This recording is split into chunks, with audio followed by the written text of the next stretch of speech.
देखो सवाल number 39। 4 centimetre भुजा वाले वर्ग के प्रत्येक कोने से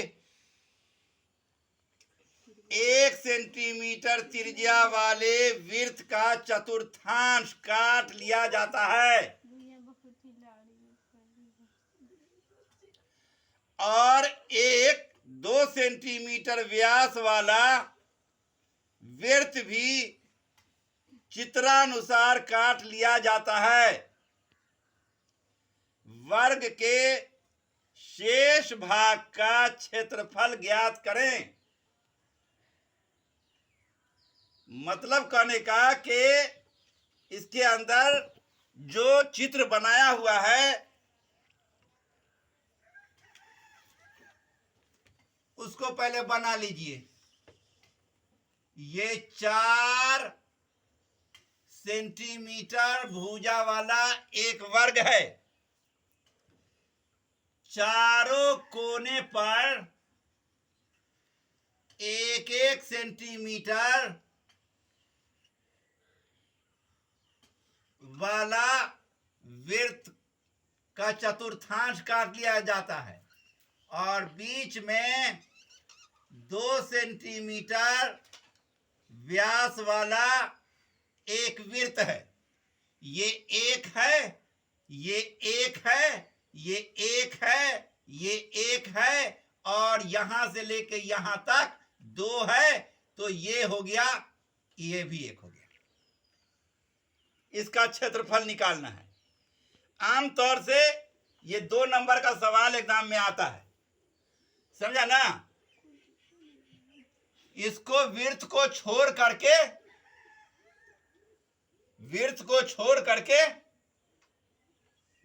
बाकी का क्षेत्रफल निकालना है। तो क्या लिखेंगे? यहां पर लिखेंगे शेष भाग का क्षेत्रफल बराबर क्या होता है? शेष भाग का क्षेत्रफल बराबर पूरे वर्ग का क्षेत्रफल 4 स्क्वायर में से घटा देंगे। ये है वृत्त का क्षेत्रफल बराबर पाई आर स्क्वायर। पाई गुने 1 का स्क्वायर घटा देंगे। 1/4 यह है, 1/4 यह है, 1/4 यह है, 1/4 यह है, चारों चौथाई मिला करके पूरा एक वृत्त। फिर घटा देंगे पाई आर स्क्वायर। हो गया? तो 4 चौके 16 घटा पाई का मानी 22/7 घटा पाई का मानी 22/7। इसको बटे पर का घटा देंगे। 16 सत्ते 7 छक्के 42 के 2 हासिल 4 7 21 7 4 11 घटाओ 22 घटाओ 22 112 में से 22 22 44 घटा देंगे। 12 में से 4 गया 8 और 10 में से 4 गया 6 68/7 वर्ग सेंटीमीटर। आंसर ठीक है। अब सवाल नंबर 42। ये काफी इंपॉर्टेंट है, गौर से देखिए। कहता है कि दौड़ के एक ट्रैक का बायां और दायां सिरा अर्धवृत्ताकार है। इसको मैं एक मर्तबे और बता चुका हूं। भीतरी समांतर रेखा खंडों के बीच की दूरी 60 मीटर है और प्रत्येक 106 मीटर लंबा है। यदि ट्रैक 10 मीटर चौड़ा हो तो ट्रैक का क्षेत्रफल मालूम करो। यहां देखो, इसको मिटा लेते हैं। अब दौड़ का ट्रैक बनावेंगे। ट्रैक कहा जाता है समझा ना, ऐसा घेरा हुआ ये खड़ा हो गया। जिसके अंदर दौड़ा जाए। अच्छा हंसो नहीं। ऐसा है, ऐसा है, ऐसा है, गौर से देखो।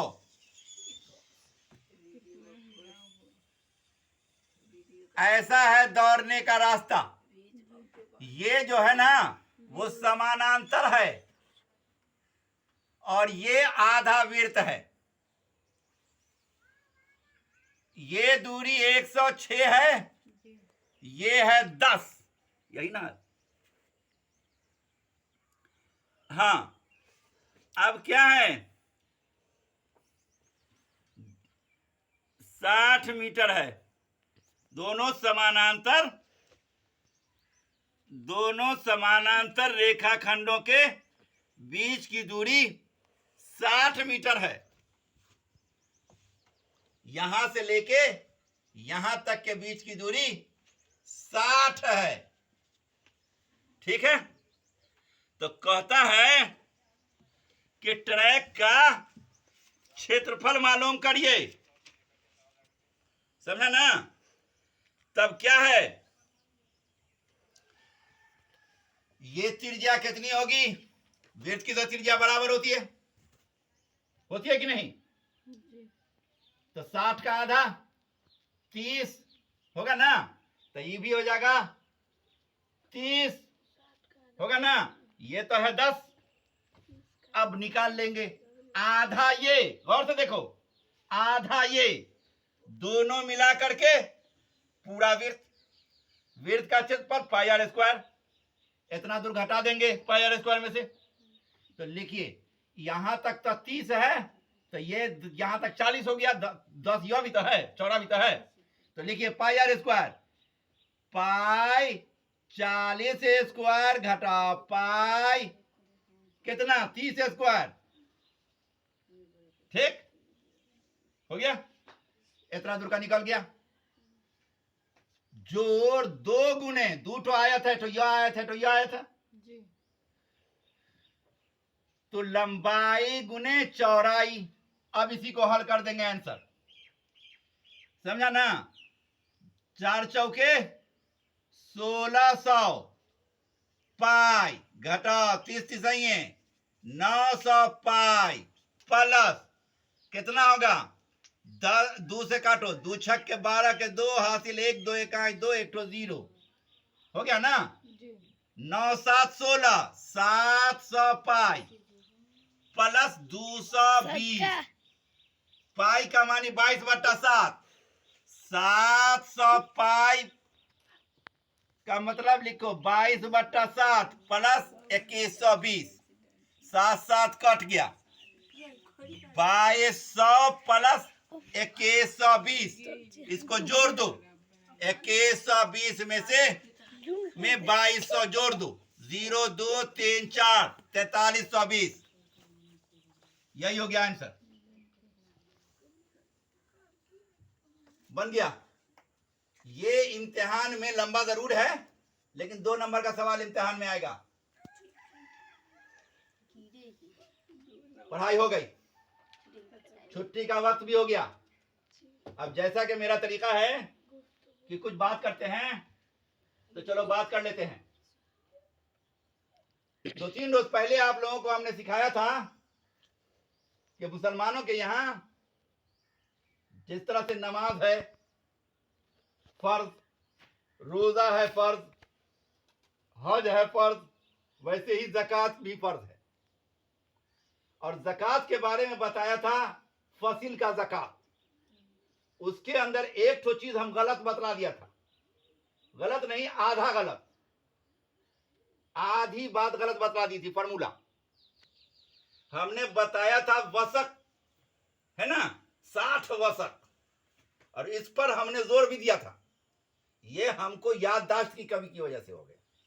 हम भी कोनो मौलाना नहीं ना है, एरो टीचर है, पढ़ते रहते हैं, थोड़ा मुताला करते रहते हैं, तब मुताला कर लिया है। तो याद रखो, या इधर देखो, वसक जो बताया था कितना बताया था, 60 वसक, 60 वसक नहीं 5 वसक। कितना? 5 वसक। और 1 वसक होता है 60 सा का। हम कल पढ़ा, हाँ तो नहीं, कल हमने पढ़ा, मुताला किया, तो हमने पाया कि 1 वसक कितना होता है? 60 सा का होता है। और जब 5 वसक होगा तो क्या होगा? ज़कात फर्ज हो जाएगा। ये फॉर्मूला एक कागज पर लिख लो कि 5 वसक, वाव ज़बर वा, सिन काफ ज़बर सक, वसक, 5 वसक। 5 वसक का मतलब कितना होता है? 1 सा वसक बराबर 60 सा होता है ना? और 1 वसक बराबर 60 सा, 60 सा। और 1 सा होता है, और 1 सा होता है कितना का? 2.5 kg या 3.5 kg। 2.5 kg भी होता है और 3.5 kg भी होता है। दोनों होता है। एक होता है हिजाजी सा और एक होता है इराकी सा। इराकी नपना 3.5 किलो का और हिजाजी नपना 2.5 किलो का होता है। अब अगर हम इसको हिसाब लगाएंगे तो क्या पाएंगे? देखो देखो गौर से, 5 गुने 60 गुने 2.5 है 3.5 kg, 2.5 kg।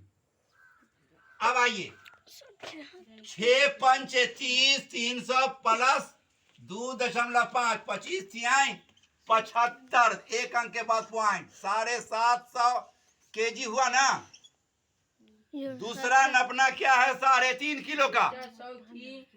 5 गुने 60 गुने 3.5, देखो यहाँ 300 गुने 3.5 कितना हुआ? 3 पंच 15, 3 तिहाई 9 है ना। 3 पंच 15 के 5 हासिल 1, 3 तिहाई 9 1 10 हुआ ना। 1 2 0, एक अंक के बाद पॉइंट 1050 कितना हुआ? क्विंटल। ठीक है। लेकिन मुसलमान जो है, राजे बात जो है, वो ये मुसलमानों के यहाँ केस 1 सा कितना का होता है? 2.5 kg का होता है, समझे ना। और हिजाजी सा इराकी सा कितना का होता है? 3.5 kg का। तो कुछ मुसलमान कहता है कि जब तक के 900 क्विंटल 9 क्विंटल या फिर 1050 किलो 10.5 क्विंटल नहीं होगा तब तक हम नहीं देंगे। और इसके अंदर मुसलमानों में इख्तलाफ भी है। कुछ लोग कहते हैं कि 3.5 किलो और कुछ लोग कहते हैं कि 2.25 किलो। समझा ना। ये चूंकि मतभेद है इसलिए इसको लोग ना मानता है। मानता किसको है? 2.5 किलो को मानता है। जुमा के खुतबा में कहा जाता है कि शेर से तौला बरेली ने जो सा शेर को था वो कुछ कम कुछ छटाक और 1.5 शेर है दोस्तों, यानी वो का आधा सा। हनफी मसलक के में आधा सा निकालते हैं तो 2.25 किलो करते हैं। 2.25 किलो मानते हैं। तो उस हिसाब से 3.5 किलो, 3.5 किलो के हिसाब से कितना होगा? 10.5 क्विंटल। और हम लोगों का जो राजे बात है, जो पूरे दुनिया का लोग मानता है, वो कितना का मानता है? 7.5 क्विंटल। अगर हमने खेती किया और 7.5 क्विंटल उपजा लिया, 7.5 क्विंटल तक तो ज़कात नहीं देना है। लेकिन 7.5 क्विंटल से अगर 1 कन ज्यादा हो गया तो ज़कात फर्ज है। 10 किलो में 1 किलो, अगर खाद पानी दिया है तो 20 किलो में 1 किलो देना है। बारे कैफ आज हम बात करना चाहते थे हिंदुस्तान के सियासत पर। हिंदुस्तान की सियासत पर बात करना ये चाहते थे कि अभी हिंदुस्तान की जो सरकार है उसने ऐलान किया है, गौर से सुनो, उसने ऐलान किया है कि हमारे देश के जो सबसे बड़े फ्रीडम फाइटर थे, गौर से देखो, हमारे देश में जो सबसे बड़े फ्रीडम फाइटर थे उनका नाम था सावरकर, और उनको जो है अंग्रेज ने जो काला पानी की सजा दे दिया, तो गांधी जी ने कहा था कि दरखास्त लिखने के लिए, आवेदन देने के लिए कि हम जो है आपके का नमक खाया है, नमक हरामी नहीं करेंगे, हम आप ही के साथ रहेंगे, जैसे आप करिएगा वैसे करेंगे। समझा ना? ये काम के लिए हमको गांधी जी ने कहा था। लेकिन एक लड़का को, एक बच्चा को, इधर देखो, 5 मिनट छोड़ दो, एक बच्चा को, एक स्टूडेंट को इस बात को जानना चाहिए कि हिंदुस्तान में 1000 साल तक मुसलमानों ने राज किया। उसके बाद एक ईस्ट इंडिया कंपनी, जिस तरीके से अभी अदानी आ गया है, समझा ना, वैसे ही क्या कहते हैं, ईस्ट इंडिया कंपनी अंग्रेजों की तरफ से था। इधर देखो ना, ईस्ट इंडिया कंपनी अंग्रेजों की तरफ से कायम हुई, जो बंगाल के रास्ते से आया जी। और क्या हुआ कि धीरे धीरे धीरे धीरे पूरे हिंदुस्तान में उसने राज कर लिया और पूरे हिंदुस्तान को उसने गुलाम बना लिया, और अपने अपने ऑफिस पर लिख दिया कि Indian dog is not allowed, कि हिंदुस्तानी कुत्ता जो है कोई आने की इजाजत नहीं है। बहुत अजीब बात हो गई। तो सावरकर एंड कंपनी का जो ग्रुप था वो इस बात को मानता था, कहता था कि है तो बहुत शर्म की बात है, तो बहुत दुख की बात, लेकिन अगर हम संघर्ष करेंगे तो फिर मियां सब आ जाएगा, फिर मुसलमान का राज हो जाएगा, उसका विरोध करना है। तो मुसलमान सब भी कोशिश कर रहे थे, बहुत कोशिश किया, लेकिन कामयाब नहीं हो रहा था। समझा ना? एक तहरीक चलाई गई, उस तहरीक का नाम है रेशमी रुमाल। रेशमी रुमाल में क्या हुआ कि सब लोग कागज पर और कपड़े पर लिख लेते थे हिंदुस्तान की सच्ची सच्ची बातें, और हिंदुस्तान के बड़े बड़े लोगों से उस पर दस्तखत लेते थे और पूरे दुनिया में नष्ट कर देते थे। क्या करते थे? पूरे दुनिया में फैला देते थे। तो कामयाब होने लगा। जब लोगों ने देखा कि अब कामयाब हो रहा है तो इसका विरोध करने लगे। क्यों? कि अगर अंग्रेज भाग जाएगा तो फिर मुसलमान राज हो जाएगा, इसीलिए उसको है तो दुख की बात जरूर, लेकिन साथ नहीं देना है। कामयाबी नहीं होता था। तो मुसलमानों ने सोचा कि हमरे से कामयाब नहीं हो रहा है, जब तक के हिंदुओं को भी अपने संगठन में शामिल नहीं करेंगे तब तक होने वाला दाल गलने वाला नहीं है। तो मुसलमानों ने क्या किया कि गांधी जी को अपना लीडर माना कि लड़ेंगे हम सब, मगर हमारा सरदार जो है वो गांधी जी होगा। जब गांधी जी को माना तो बहुत सारे लोग हिंदुस्तान की तरफ, मुसलमानों की तरफ होगा, हिंदू जितने बता देता, और उनके तरफ के लोग कम हो गए। उसके अंदर क्या हुआ कि वही रेशमी रुमाल बदल करके एक तहरीक बनी, जिस तहरीक को कहा जाता है अंग्रेजों भारत छोड़ो। क्या तारीख का नाम था? अंग्रेजों भारत छोड़ो। अंग्रेजों भारत छोड़ो का नारा लगाना लगे, ये होने लगे। उसी बीच में जालियाना वाला बाग का कांड भी हो गया। उससे पहले जितने लोग थे, बहुत सारे जो लीडर लोग थे, वो जेल में जाने लगे और बहुतों को काला पानी की सजा हुई। उसके अंदर एक और से देखो, सावरकर एंड कंपनी जो थे, उन्होंने दरखास्त दिया। क्या दरखास्त दिया? कि हम आपको अपना मालिक मानते हैं, हम आपको अपना पूरे हिंदुस्तान का भाग्य विधाता मानते हैं, हमारे लिए कृपा कीजिए, हम आपका नमक खाया है और हम मुसलमानों का विरोध करते रहेंगे। आपका दुश्मन मुसलमान है, हम नहीं हैं, हमको छोड़ दीजिए। सब लोग काला पानी की सजा काटते काटते जिंदगी खत्म कर लिया और सावरकर छूट गए। अब क्या है कि सावरकर और उनके गुरु नाथूराम गौडसे ने गांधी जी को गोली मार दिया। समझा ना? अभी जो हमारे यहाँ की सरकार है वो वही आरएसएस की सरकार है। उसका मानना है कि सब बात ठीक है, हमको मुसलमानों से बैर रखना होगा तभी हम हिंदू होंगे, और उसके लिए हमको सावरकर का गुणगान करना पड़ेगा। जिस तरीके से सावरकर ने गांधी जी का भी विरोध किया था और कहा था कि अंग्रेज को कहा था, दरखास्त दिया था, आवेदन दिया था कि हम जो है आपके नमक खाया है, हम नमक हरामी नहीं करेंगे। जैसे आपको मुसलमान से दुश्मनी है, हमको भी मुसलमान से दुश्मनी है।